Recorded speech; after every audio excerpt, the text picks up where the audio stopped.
everybody that's out there. This is Mark Doolin. I am in Atlanta, Georgia, and I'm talking to my friend Toby Oft, who is the principal trombone of the Boston Symphony. And Toby has been principal trombone there since 2008. Prior to that, he had positions with the San Diego Symphony, Buffalo Philharmonic, Sarasota Symphony, formerly the Florida West Coast Symphony, as well as you played a little bit in Zurich and the Royal Liverpool Philharmonic. So well-traveled, and Yeah. yeah, Well, in point of fact, I will say, like, because I think it is a matter of distinction if you like won an audition or not. I didn't ever win an audition in Zurich or Buffalo or Liverpool. These were like trials or like 1-year positions. But in point of fact, I won Northwest Indiana, Sarasota, San Diego, and then Buffalo. I think that's significant, and I would hate to, like for example, Jonathan, one principal trombone of the Buffalo Philharmonic, and it's not the same thing. right, sure, yeah. Respect. It's So been a long time since I won anything, but I kind of remember that. I know the So, feeling. so, but what I wanted to talk to you about to start with, before we kind of get to where things are now, is sort of like your beginnings. I mean, you started pretty young with your dad, who's a trombone player, right? That's fair. Yeah, I started when I was Yeah. 6 years old. I mean, I don't know if it was a really helpful thing, but I did. I think that the learning to practice when you're that young, you learn that you can be the architect of your own success. Mm-hmm. So I think that's a tremendous gift to give a kid. Like when you're young, the only other place that you could learn that would maybe be sports. That is to say, through your own ambition and industry, your discipline and consistent practice, you can be the architect of your own improvement. Not because something was given to you or even that you had the right coach. It's literally because of your own industry, and that's a tremendous gift to give a kid. And I think that's I've been thinking a lot, because we have a lot of this sort of downtime. What is the value of what we do?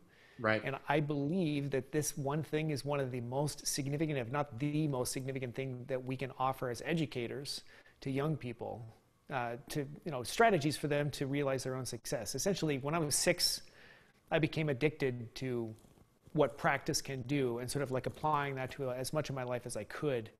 I'm not trying to say that everybody should start when they're 6, but that was what it created a culture for me for the rest of my life. Now, so when you were 6 and you were practicing a lot when you were 6, Yep. like when you say a lot at that age, what kind of time frame would you say? Well, my parents paid me to practice. I will say that. They gave me $1 an hour because I wanted to buy my own gum. They would not buy me gum at the store, but they said they'd pay me $1 an hour to practice. So it started out like a half hour a day, and then a couple of weeks went by and I realized that I could practice more than once in a day. We started this summer and I started practicing 2 hours a day. And that was when my parents stopped paying me. They're like, clearly we don't need to pay you to practice anymore. And I think, in point of fact, that's actually what you want for all your students. I keep thinking about, all I'm thinking about right now is just like trying to motivate kids to practice. When it becomes that sort of self-perpetuating process, then the teacher can kind of just like make sure that the hungry kid always has something to eat. Right. Insofar as like offering them exercises. That's where I was. It's just Arbans and long tones and Bordonis. Wow. Even Bordoni's that young. Were you? There must have been music around the house, obviously. What for you to be practicing? Yeah. What was it that kind of captured your imagination at the beginning? Well, my dad played trombone. This is a luxury that a lot of kids don't have. My dad played Tommy Dorsey ballads on the porch every night. And he also taught private lessons. He was a music educator, taught beginning band. And he would then practice on his own afterwards. And it was just kind of a cool thing to participate in. And as soon as I could, I started playing Tommy Dorsey as well. And so it was essentially, I had a live example to follow. So but it was not classical in nature. It was more jazz focused. And in fact, I was a jazz trombone player until I finished high school. And I switched to classical when I got to college. I'm not sure if that was I'm not sure if that was the right way to go. I remember thinking that if I could win an orchestra job, it would be more stable. I'm not sure if that's accurate anymore, at least. And then I really like hearing strings. I really enjoy hearing a string orchestra, the fullness, the richness of the sound. It grabbed me, and so I chose to follow that. But I've always been irritated that the trombones don't do more in the orchestra, to be honest. Right. And were you, but that's kind of great that you're doing that in the beginning, because you were playing from a very vocal point of view if you're doing that in the beginning, right? Yeah, I was playing, I think it's really important to begin with a model. Always have an ideal sound that you're going for. Tommy Dorsey's, his phrasing is particularly vocal, and there's always a sustain, like a vocal sustain. You're right. That's a good way to put it. And that's exactly what I would tell kids. Even now, that you're working on tuba mirum or Charlier, it's just like, where's that linear sustain coming from, that breath support? It usually comes from that interesting phrase structure, which is prevalent in Tommy Dorsey. Right. Yeah. And then I think this is all about kind of tangents. And so I will say that I've noticed when people focus on the process a lot, after a certain amount of time, like at the beginning, you focus on the process and everything gets a lot better. But if you focus on that, like it's the most important thing, the process, the methodology, oftentimes the physicality, trying to control your physicality, everything kind of implodes. The sound kind of gets one-dimensional and kind of crushes in on itself. Or it could be articulation. For trombones, it's often slide technique. You'll see people moving the slide with a sort of muscular arm, just trying to be accurate. And there's a reason why they're trying to be accurate. They're trying to remove scoops and smears. Trumpet, you're trying to get the trombone as well, trying to get that perfect embouchure. Even breath support, you can overdo that to the point with your concentration that the vocal cantabile just leaves the whole process. Well, with that in mind, and you mentioned slide technique, I'm wondering if there's anything that you see students doing, like young students, or as you think back about yourself as a young student, that maybe people overlook sometimes with like slide technique or some of the more trombone-centric kinds of things. It's complicated. It's a good question. And for our trombone players in the audience, I think it's really helpful to consider. But it has to do with the rhythmic synchronicity of technique. Okay, so when we're talking about better slide technique, we're talking about arriving to the note with the correct slide position in rhythm. And if it's early or late, we'll oftentimes hear a scoop or a smear. And the reason that this is significant is because there's technique that happens, like if you're going over a partial, right, or you're articulating, if this isn't rhythmically synchronized, right, we'll hear problems that have nothing to do with the slide actually manifest in scoops and smears, right? Oftentimes the slide technique is fine. In fact, what we want is easy clarity. If you articulate early or late, or sort of lugubriously with the tongue, oftentimes you'll hear a scoop and a smear. If the transition point, like when you do that little flick to get you over two partials, if you do that early or late, you'll hear a scoop and a smear. And it has nothing to do with the slide being out of sync. It has to do with the technique being out of sync. So I think that, that's a good question. And it comes down to a clarity of rhythm that is evident in all the matters of technique besides the slide. So frequently people will try to solve a problem with a muscular slide arm or a muscular tongue, trying to make up for a gap in the synchronized breath, the arrival of the breath, or the arrival of the tongue, or the arrival of the flick of the lips, or the slide could be out of sync. But all of these things have to be rhythmically congruent with each other, right? And so this is an example of if you have the sound product in your mind first, of what you want to sound like, a lot of times your brain will figure these things out for you. But if you try to relegate it to only the slide, oftentimes that overlooks or completely divorces you from finding the correct solution with your lips, with your tongue, with your breath support. Is there, and it's just because of all those things, I mean, I notice sometimes on the trumpet that we have, there are little things like even the way people hold the instrument, you know, sometimes, right, you know, sometimes the way the instrument's held, or where some of those partials lay that you were just talking about that maybe don't have anything to do with maybe the finger technique, but it's where it lays on the horn. How would you, could you like show like what you think of as an ideal hand position just for like... Oh, for trombone. For the trombone? Or? For the trombone, not the trumpet, of course. Trumpet's probably in the case. Okay. Well, okay. So if I'm like this, God, I never really think about this, but I guess I'm asking because sometimes when I work with... What if I said it like this? Because, you know, everybody's body is different. Mm-hmm. And I hate to come up with an overly simplified solution that might carry somebody to a place where it's incorrect, right? So the way it was explained to me best was that, you know, you should stand... I swear to God, I think, Steve, I think you told me about this once. Imagine like you've got like somebody sutured a string to your scalp and is slightly lifting on it. And you need to lift your body slightly to just make sure that there's slack on the string, right? I really like this, and nice. I really like this analogy because, and this is something that Tom Rawls told me about breathing, that as you exhale, you should be stretching your body long, right? Because typically we will breathe in the reverse. We'll inhale, and this becomes our breathing, right? But if you think about your breathing a little bit in reverse like that, and that would be you allow your body to expand.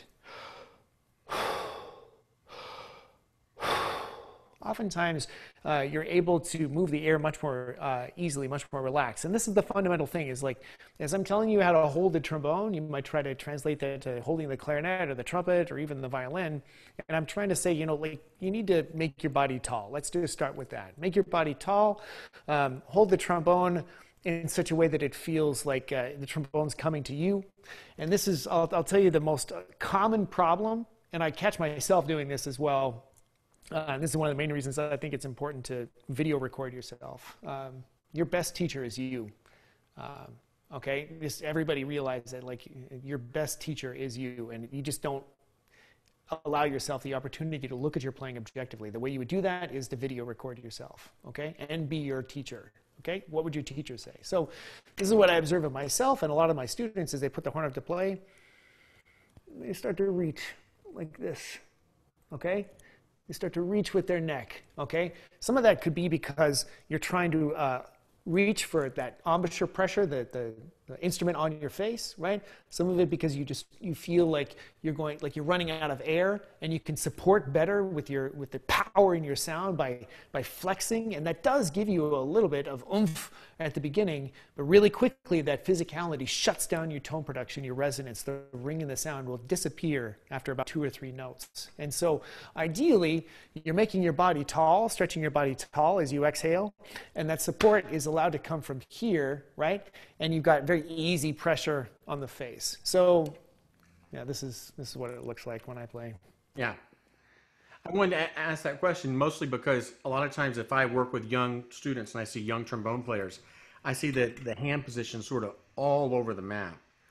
And I'm always curious. I'm like, I don't want to say too much because I'm not a trombone player, but yeah, I'm not quite sure. So it's really simple. Like, rather than say you should hold the instrument exactly like this, right?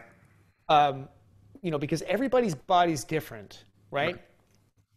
Identify tension anywhere and just ask the question, does it need to be that tight? Right. Good. That's it. Just like, and I will tell you that more than anything, the answer has been to be in a question rather than like because when I hang on to an answer, my pride gets involved. I want to feel like I know, and that prevents me from being available to a greater solution. All right. So the trick is to be in the mystery, and the trouble with that is you never have that. Really, you'll never really have that moment to say, "Aha, I've got it!" Right?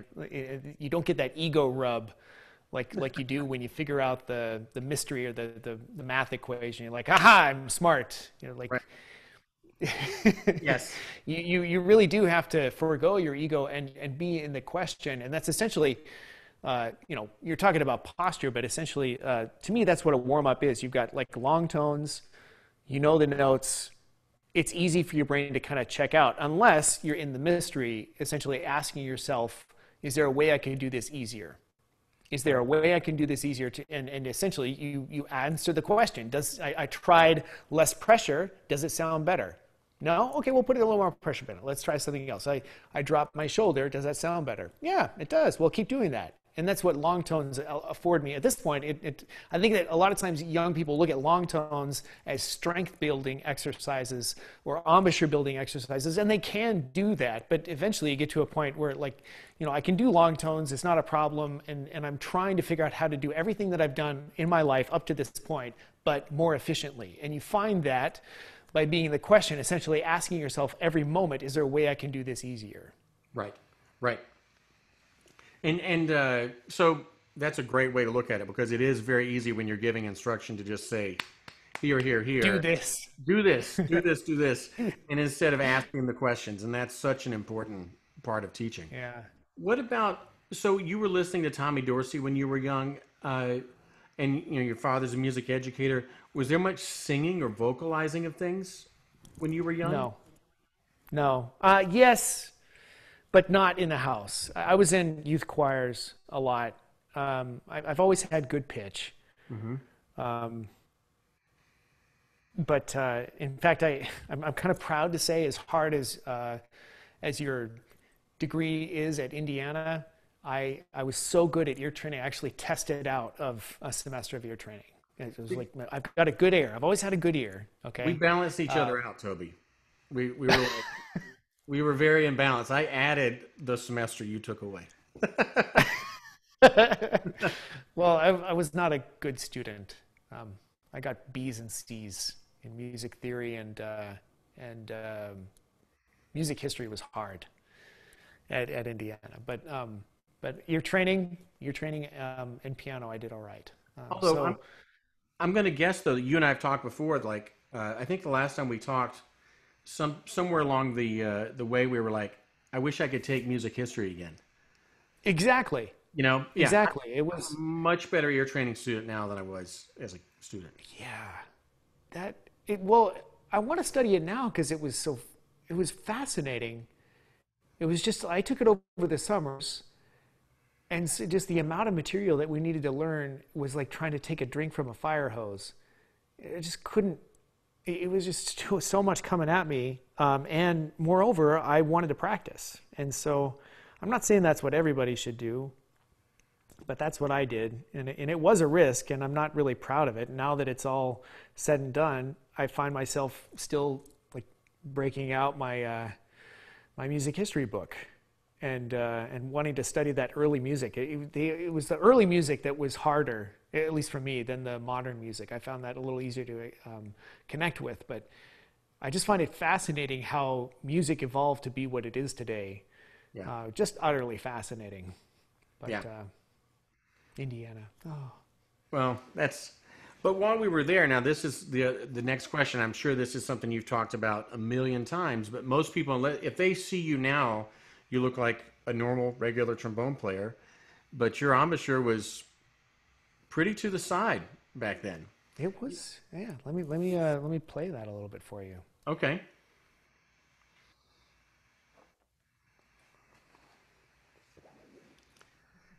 It looks familiar.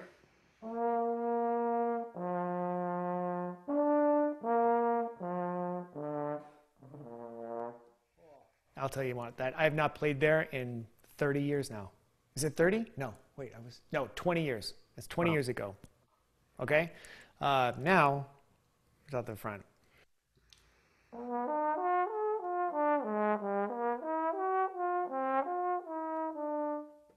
Wow. How Yeah, do you think it but developed so in much? point of fact, like I'll be honest with you, like looking back, because you talked about starting early, I I am not certain why I played out of the side. I'll tell you why I ultimately ended up there was because I was running across a construction yard when I was 6. So I had been playing trombone for about a year, and I tripped and fell on a wooden marker stake. They'd staked off for a driveway, and I fell right here, and it went all the way through.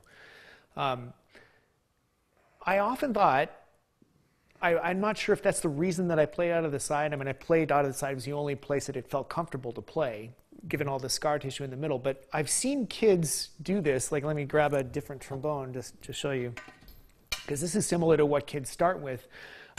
Operating the slide when you're a kid, the gravity, the weight of the trombone is all out here, and a kid is oftentimes not strong enough to hold it up, at least for long periods of time. Moreover, they don't have the reach. And I'll tell you how you can get out to sixth position is to switch the angle like this. And in fact, you have a little more purchase on the weight of the trombone in general. I am not altogether certain that the reason I play out of the side was because of that scar thing. I actually wonder if it gravitated over there just because that was how I could hold the instrument for long periods of time. Remember, I told you I'm practicing for hours a day because I want to buy my own gum. My parents wouldn't buy my gum for me. So like in point of fact, I think that the answer for starting kids that young would be to have them start on a smaller horn. Have them start on alto. In places in Europe, I've seen trombone choirs where you got little kids playing on little E-flat horns. Wow. I think this is the answer. It's like trumpet players starting on a cornet. Maybe. Right? I think you're right. As far as it's a shorter instrument. They're not drawn down by the weight or the length. You know. Yeah. I mean, I'm my daughter is playing horn, and she's tall enough now that she can carry the instrument herself. She's 12, but when she was 7, 8, she was doing all sorts of weird things, trying to carry the weight of the instrument, and it was throwing the angle of attack off like all over the place. She was like this because to have the horn on her knee or just off of her lap, the way that most professionals will play, it was throwing the angle of the horn right here, like heavy top lip pressure. And so think about that, like the formative years of like figuring your embouchure out, the first time you figure it out, like for hours and hours a day, for months after months after months, you're reinforcing this. Mm-hmm. And yeah, I think Dennis Brain has one of those like upward embouchures, and it's a very common thing to see, and typically it'll be because a kid started really early. Trombone players also will be like, because the weight of the instrument is drawing them down after a period of time when they're young, it's just like, right. They can hold on to it. I wanted to hold that for a moment so you can see how attractive that is. Well, it's true. The way that is, I think that's something a lot of maybe, if you have a band director who's like a flute player or a clarinet player, they don't really quite understand how really the fulcrum point of that instrument, since Steve's there listening to it, but it really changes, right? Because, I mean, I find with trumpet players, like they do marching band and they're holding the instrument up, and it changes where that balance is, and it goes against what most people have, which is an overbite. Yeah. Right. And then they wind up adjusting and compensating other ways and creating tension in other ways that, maybe just aren't as obvious unless you've played the instrument a long time to think about it.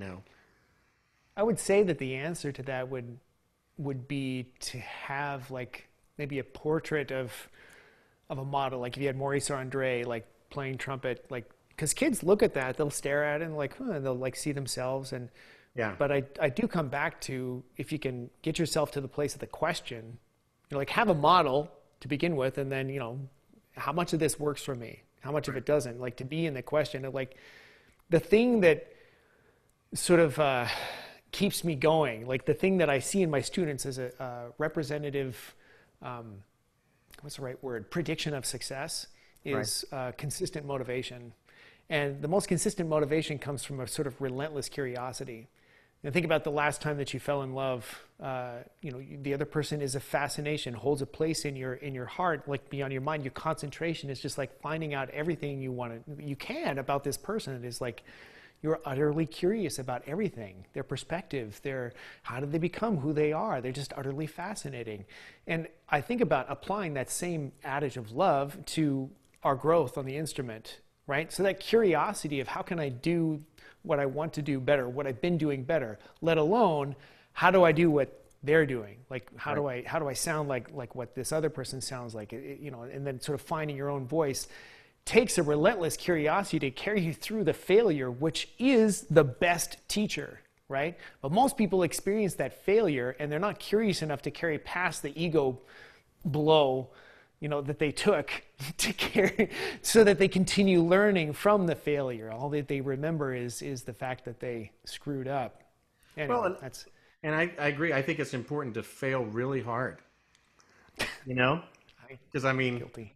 totally done it and so grateful for it, It took me 50 auditions to get to Boston, and I learned from every one of those failures.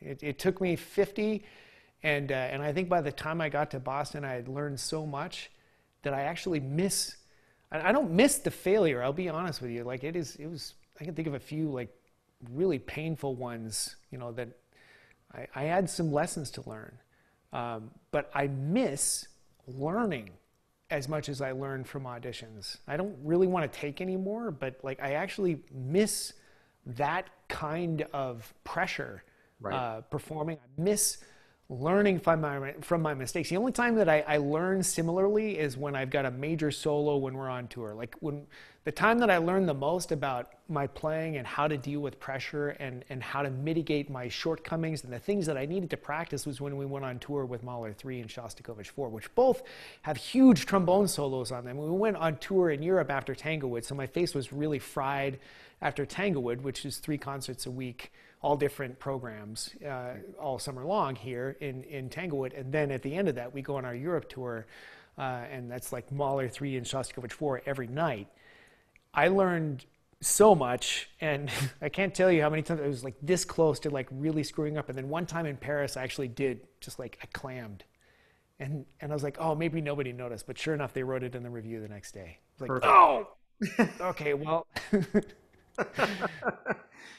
Now, do you speak French? Could you read the review, or did somebody point No, it out? the BSO was kind enough to translate it for us. Nice, that's kind.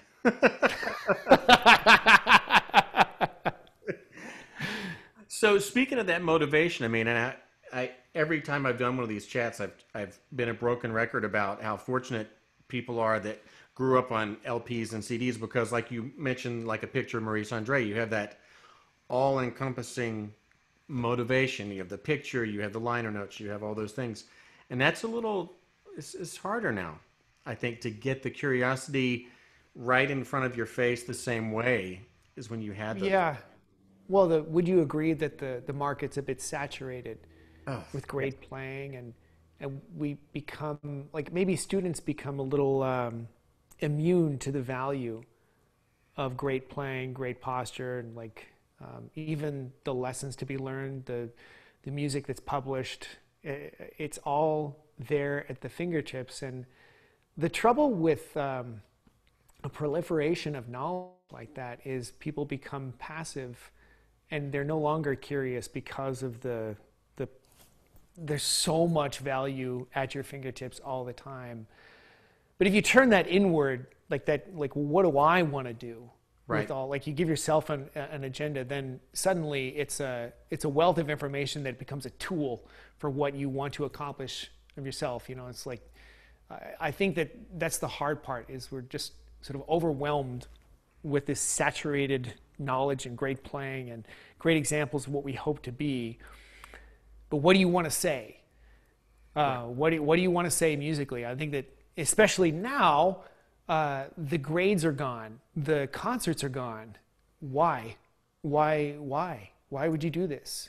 Right. And it's like Joel Silverstein, the former concertmaster of the BSO, I'm friends with some of the violinists in the orchestra. We talk a lot about performance practice. Like one was a student of Heifetz, and Joel Silverstein and Victor Romanov, and he was like, I said, tell me what's one thing that somebody told you that you learned the most from? Because I'm surrounded by rock stars, and they all have their own stories. But I get really curious about, what did your teacher tell you that you found most influential? And he said, Joel Silverstein, he said, he had this really great quote about dealing with performance practice. You ready for it? I'm doing this for me. You can't really say that you're doing it for the money. If you're in music and you're doing it for the money, you chose poorly. You can make a lot more money with a lot less effort with doing a lot of other career fields. So, like, if you were being financially responsible, you would be in finance. Okay. Right. So you're doing this for you. When you understand that, you're like, well, what do I want to say here? What do I and then, like, to come up with a solution that will carry your interest past a week, a month, a year. Like, how many times are you going to play the Haydn trumpet concerto? Or Haydn, which is Haydn. Well, we have some Handel stuff. Did I guess right first? Yes. You're right. Okay. You're right. Right. So you have to come up with a phrase structure that's not necessarily even going to hold the interest of the audience. That would be nice, but, like, that's going to hold your interest, right? And it's probably going to become something that is complicated enough that you can't figure it out in a day, right? And so, like, trying to figure out how to do what you want to do, what's in your head, is going to start to drive the things that you practice for your technique, the things that you listen to, ultimately who you study with, the equipment that you choose, the mouthpiece. Is all going to be decisions made because you have an idea in your head of what you want to sound like, which is much more noble than, well, I'm playing it this way because my teacher told me to. Exactly. Yeah. Which has its own, like, yes, that's good, but it's not going to survive. And ultimately, your brain will figure out that the value of doing it for somebody else is not going to hold your attention because this is the most honest version of me being myself, which is its own nobility. But I think that with the saturation of really great playing, really great teaching in the market now, people can get confused unless they realize why are you doing long tones? Why are you doing your arpents? Why? It can't be for a grade. It can't be, although that's a nice thing. There's something that goes on beyond the grade because I'm still practicing my arpents. Why? Why? Because it helps me to make a better phrase. Why do you want to make a better phrase? Because it's the most honest version of the art that I have in my head.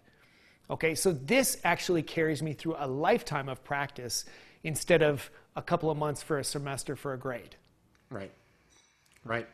And that's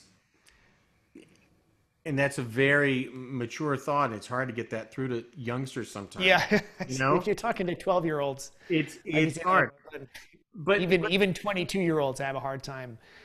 I have a hard time getting that all the way across the street. You're probably right. But ultimately, it's right. I mean, we do it for us. I mean, you have to, especially at a time like this, now, right? I mean, I think a lot of us struggle, like, well, I don't have anything coming up, or I'll take a couple of days off, or I'll do this or that, and you know, and ultimately we just want to play.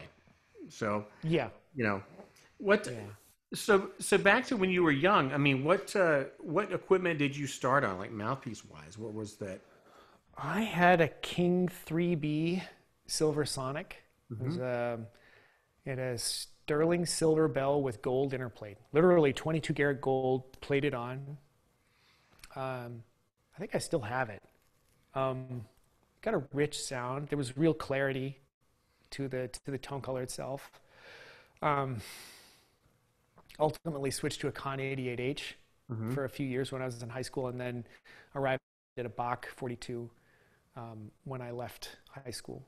And I played that until I was done at Indiana. Okay. So I have a Bach sound in my head, but it's like it never left the sort of like King Con sound, which is kind of that. I think in Cleveland they played Benjes, which is king. They're playing Bach's now still.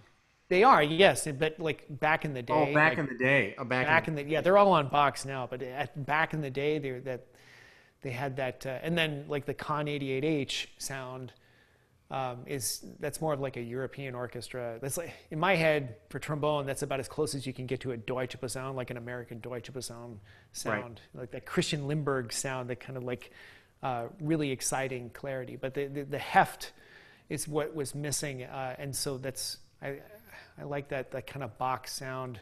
And then ultimately, what I'm playing on now is like Edwards made me. I try to reach an amalgam, an aggregate of a Con and a Bach together. Right. So that's what this is. Con and a Bach together. Yeah. Now almost the same. We'll leave that one alone. So after as you were growing up, I mean, and you mentioned Tommy Dorsey early on, and we were talking about models. Where did your ear start to go as you progressed and you got older? Older's like high school. Yeah, older it was Christian Limburg and J.J. Johnson. I listened to a lot of those guys. J.J. Johnson in particular, a lot of J.J. Johnson. And then it was Joe. It was a long time with Joe, just listening to Joe a lot. And then started to gravitate more towards Christian Limburg.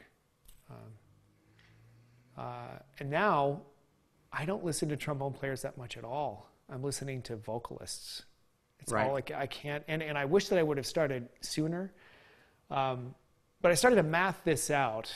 Tell me if this math makes sense to you. Like, I noticed that, like, I can only count to 3. I'm just warning you. Okay, this is more of a social math, so I don't know. Okay, I'm trying to value trombone, right? And brass players in particular, right? So I was talking to Håkan Hardenberger a few years ago, and he told me he came to this solution early in his career that if he was going to make a living as a solo trumpet player, his money was not going to come from other trumpet players. And I thought that, actually that's true for all of us. If I'm a trombone player making my money from other trombone players, I'm not going to make much money. And it's not because of us being penniless at all, although that may or may not be true. I'm not trying to make that point. I'm trying to say that, like, it's hard for an instrument to value itself because you're talking about people that are vying for their own work. Okay, so philosophically, you can't really look for peer review to your own instrument. Typically, you're going to be hired by non-brass players. Like when you win something big, for example, you're going to be hired by your music director. Okay? Right. So, and odds are they're not going to be a trumpet player. That's not true for my orchestra, but it's true for most. Okay? So I started thinking, well, these conductors are great musicians. They're great. They know what good music is. They're good at judging. In fact, I would say, what about like the concertmaster is going to have a lot to say in an audition, right? Probably principal oboe. If you look at who has the melody per concert, you're looking at concertmaster, oboe, principal trumpet, and principal horn. Sometimes principal trombone, right? But usually it's going to be those first 4 plus a music director. And these are what you would consider as great musicians. If you look at the pay scale of the orchestra, they're typically the best paid in the orchestra. Concertmaster, principal oboe, principal horn, principal trumpet, okay? Money reflects the value of the fact that they are great musicians, right? But let's go a step further. Who gets paid better than conductors? Vocalists. And so if you're talking about like following a model, yeah, it's good to start, I think, with your own instrument just to get a sound concept and even to observe with videos like good technique. How are they operating the instrument? The mechanics of the horn, how to breathe, what your posture is and everything like that. But as far as understanding what goes into a compelling phrase, something that people will pay hundreds of thousands of dollars a year because of your brilliant phrase structure, what you can look to are vocalists because for some reason, with a tighter dynamic range, and a tighter tessitura range, they are able to manifest interest of hundreds of thousands of people by comparison to tens of people if you're a trombone player. Okay, so like, you know, part of it is words. You have to understand that, like, I can't really build character and a compelling narrative like you could if you were telling a story. Like a tenor, a great tenor can tell a story that has context and, you know, both the here and the now, romantic interest, a compelling antagonist, you know, just like somebody has some lessons to learn, and wow, we got an opera, a compelling story. Why? Because of words. But oftentimes people go to the opera and they don't understand a lick of what's going on, right? They don't understand German, and yet they still go because it's just compelling. The tone quality, how they get the job done with that, like, you know, how do they fill up the hall with such an incredible sound? If you watch a singer breathe, they seem to do it easier than brass players. Like, you go to a brass recital, you're hearing them breathe all the way through, right? When's the last time you went to an opera and you heard a great vocalist breathe?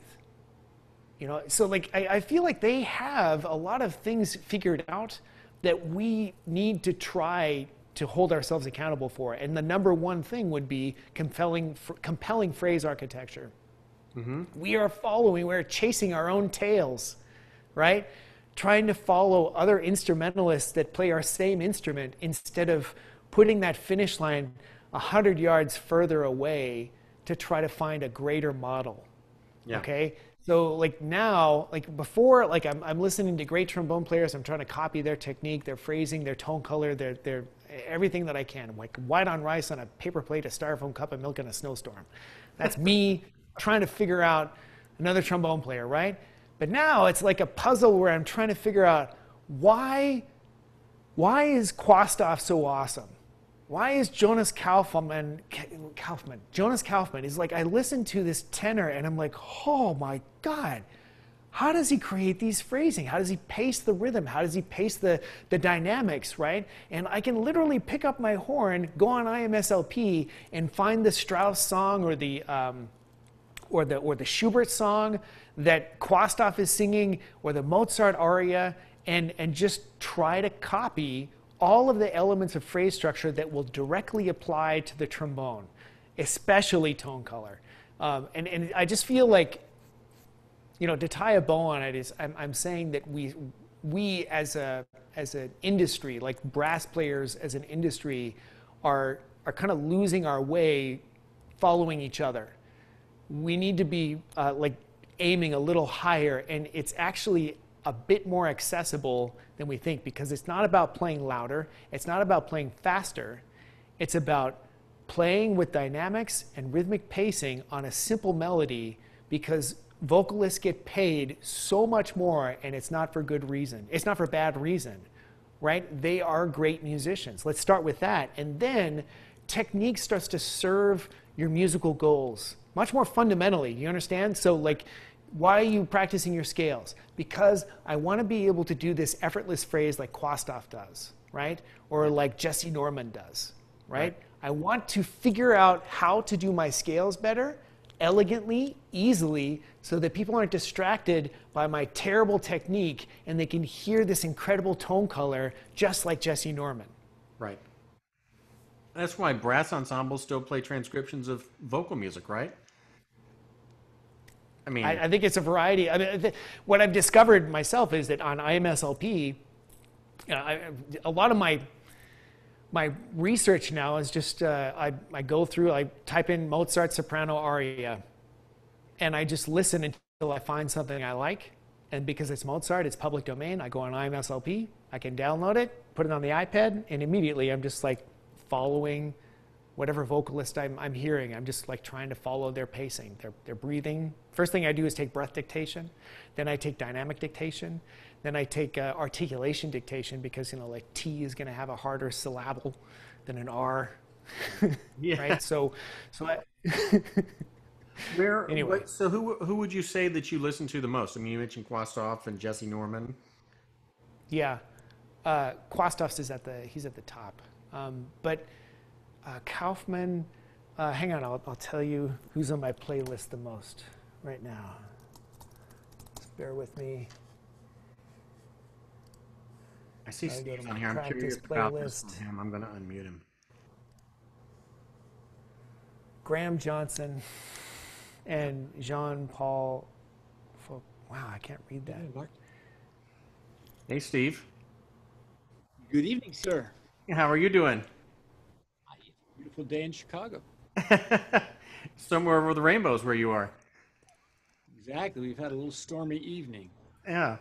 So, Toby, before I ask Steve the same question, name those singers one more time so people are listening that are students. The one that I hadn't told you was Mitsuko Shirai. She's a mezzo, and she's my go-to for Berg arias and Mozart. I think she's a brilliant phrase architect, and she sings either right on pitch for me playing alto, or I just play down an octave, and she's just an incredible phrase architect. The fact that she can do that for both Mozart and Berg makes it, I think, fundamentally a good model to copy. Steve, what about you? Do you have some vocal examples that you like to think about? So when I was a student, I listened to Schubert and Schumann and Wolf Lieder with Dietrich Fischer-Dieskau, and as well as Jussi Björling and Fritz Wunderlich. So these are all tenors. Right. It was a similar idea. I tried to bring the trumpet down an octave to get the richness of the male voice. And then for sopranos, there were several. Montserrat Caballé is a great Spanish soprano who's just one of the most beautiful voices and musicians in the whole world. And for Baroque music and Mozart, Arline Auger, and she's a couple of generations back. So most of these are actually a couple of generations back. Yeah. But of the current crop, if you haven't heard Lorraine Hunt Lieberson sing both Bach and contemporary music, you could hear her sing. She did a whole series of operatic stagings with Peter Sellers of the Bach cantatas. And one of them is really, Ich habe genug is the one that really comes to mind, where it was staged as she was a cancer patient taking chemo with the whole thing. And then 5 years later, she develops cancer. It was just heartbreakingly beautiful. She's a Bostonian, actually, Toby. I'm writing it down. Yeah. Thank you. So, and then I'm short on Bach. What can you give me some Bach arias to go on? Anything she sang. Oh, I was afraid. Yeah, so I was when you were looking for things to write down on, I was mentioning that she did all the recordings with Peter Sellers, with the Bach Emanuel group in Boston, and they're just exquisite. And then there are songs that Peter Lieberson, who is a great Bostonian composer, and he wrote songs based on Neruda, on Pablo Neruda, that are just gorgeous. Oh yeah, the poet. Yeah. Huh. You know, he wrote, and they were married to each other, so there was this tremendous energy. My favorite Pablo Neruda is like talking about how to get over a breakup. It's like, we of that time are no longer the same. Love is so short, and forgetting is so long. Just insofar as it's so easy to fall in love, but it's so long to get over it. It's true. Yeah, Neruda's great. Yeah. You know those names you mentioned. I mean, Bjorling and that generation. I mean, you know, Wunderlich. Wonderlic. Yeah. That was actually his name. It wasn't like a stage name. Can you believe it? You know, to have a wonderfully. His name is Wonderly. Well, I had a colleague at a college I taught at, and her last name was Wonderlic. Wonderlic. I said, no relation, no, but fine singer, but not related. But yeah, well, I saw you on there. I wanted to get your take on that because I knew you would have an answer on some singers that you like. And I also found it interesting, Toby, that you were talking about, and I'm sure Steve, you would say the same thing. There's certain singers you're listening for certain timbres, for certain instruments, for certain styles and pieces. You know, when you're kind of like Toby, if you're getting in sort of your Mozart Requiem zone, where do you go with that, with your ear? Well, okay, so if I'm doing the Requiem, then I'm I'm listening to mezzos and sopranos because I'll be playing the alto, right? But if I'm going to play the